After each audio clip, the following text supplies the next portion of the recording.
Dang nabbit, the South, such as Kentucky, is riddled with phantoms, ghosts, and haunts. What exactly is a haunt? Haunt is an old southern word that essentially means ghost of evil. So not just any old ghost, it ain't no Casper, cause it ain't friendly. Casper's cousin, Craig.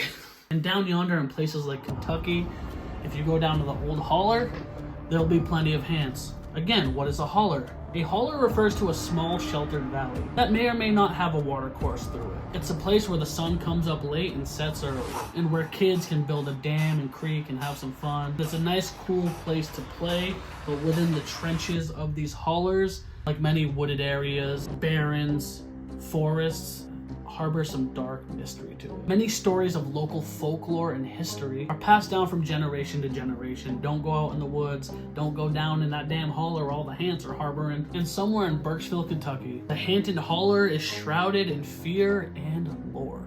People have gone on to tell tales of seeing headless horsemen, or something called white things down by the creek. Some also claim that there's a Bigfoot. The reason I'm talking about this video is I used to work with an old coworker.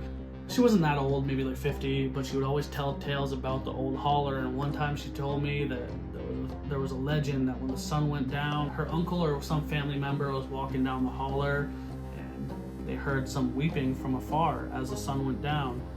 They're like, where is that crying coming from? And she said her uncle hopped into the woods and looked and saw a trail of kids walking down the street crying. And before he could react, being like, are they getting kidnapped? What's going on? He saw at the front of this line these children being led by a headless person, and before he could do anything about this, they all disappeared.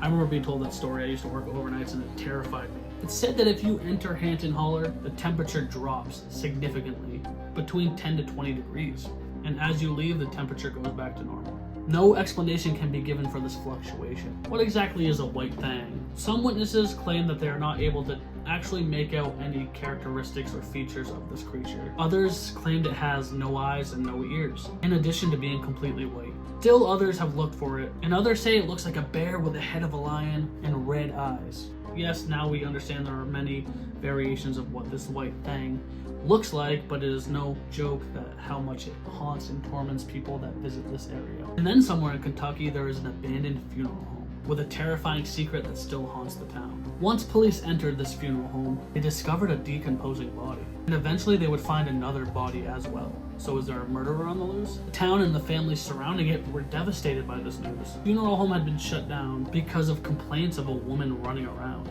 She had been accepting payments from visitors for services that she wasn't doing. So was this a ghost or just some crazy lady trying to make a quick buck? This funeral home still stands, and it looks abandoned, but it's just left there to remind the community of the sadness that ensued. And that's just a couple examples of the haunting history of Kentucky. Sends chills down my spine. So if you liked the video, guys, I hope you subscribe, give it a thumber, hit that little ding-a-ling button harassing you, telling you, hey, it's me, I'm here, and I'm gonna say it one time for the one time, two time for the O's, give me a hell yeah for horror. YouTube, I'm gonna put a true crime playlist right there because true crimes are where it's at.